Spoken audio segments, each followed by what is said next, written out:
All right. It's hard to imagine a world without music. Think of the havoc caused if we took away music from this planet. A place with no rhythm or harmony, the absence of any musical artist. If instruments didn't exist, or if there was no such thing as a melody. Instantly, parts of culture and tradition would be eradicated. Language barriers broken by a rhythmic beat of a drum would slowly build itself back up again. If we couldn't sense a change in pitch, would language function in the same way it does now? More importantly, would anyone recognise the true art form of sarcasm and dry humour? I'd rather bury myself alive than live in a world like that. The way we process and understand these sounds we hear predominantly resides in our subconscious, but it manages to make itself one of the most significant ways we perceive our surroundings and form memories of our experiences. The power music has over us is astounding. The perfect arrangement of sounds can elicit deep emotions that we never knew resided within us. But what is it that causes the trigger for an onslaught of emotional memories? How is it so compelling, and what is music exactly?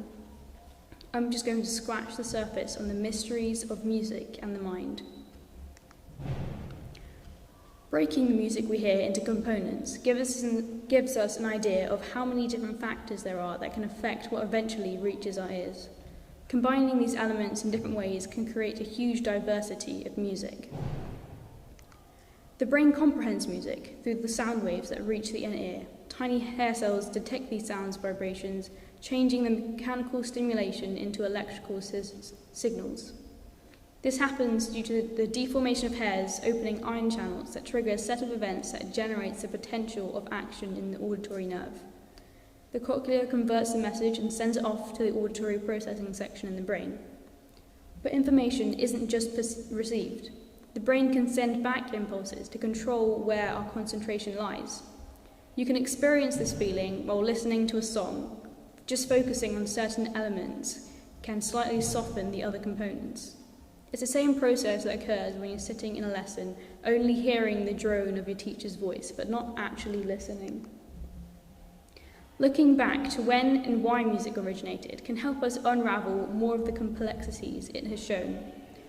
Early music is believed to have been passed down through the generation by memory, reteaching until it eventually becomes engraved into what culture is today. Oral traditions still occur today in many countries of Africa and around the world.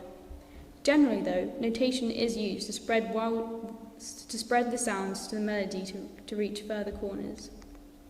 Ancient Greek wrote melodies in lines and letters. 8th century church music showed diagonal lines to indicate pitch. Eventually this developed, adding more lines to indicate the difference in tone leading up to what we see now. There is no universal depiction of how music sounds. For some instruments in Japan, they require pictures showing a combination of dots and lines. One of the smaller, new topics some researchers have been looking into is the use of binaural waves. First discovered by a Prussian researcher in 1839, it was first just thought of an oddity of our perception of music. Essentially, it's the phenomenon that occurs when the tones of slightly different frequencies are played into different ears. The waves travel separately to the part of your brain that interprets audio. The tones then mesh together so that the new and perceived frequency is the difference of the two. The brain then syncs with the frequency and results in a change of mood and brain activity. This does appear to be very hard to believe, since this is what the researcher said. You're hearing something that's not really there. There also seems to be minimal research done on binaural waves from other researchers and the researcher himself. Another professor peer-reviewed this, and he said it doesn't make sense and doesn't seem real, which doesn't seem too reliable either. However, the assistant professor persists. A separate study on memory showed no measurable effect on the first experiment, none on the second, coincidentally none on the third also. However, miraculously on the final test, results came through, and this is what he said about it. It didn't necessarily make anything any better. None of this research, however, discredits the effect of music on the mind. I just gave a really bad example. There are many others on how we feel how music can affect us. For example, in the medieval era, a formation of keys called the Devil's Interval was banned because of the dissonant and distressing sounds it formed. In the 16th and 17th century in Italy and Spain, some people fell into a stupor from listening to a specific type of music, the tarantella.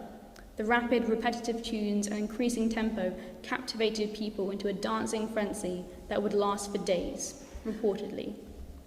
Apparently, King Philip V of Spain was brought out of depression from someone singing to him for 10 years. Whether you believe these reports or studies at all, music undoubtedly has a profound effect on our development of our human race. From ancient ritual tunes formed thousands of years ago to metal rock concerts today, music brings people together and can help us feel connected to our surroundings, as well as having the ability for us to lose our sense of reality through the tunes and rhythms we hear. The choice of what we hear can affect us significantly. It would be difficult to imagine a world without music, and I'd rather not anyway. Thank you for listening.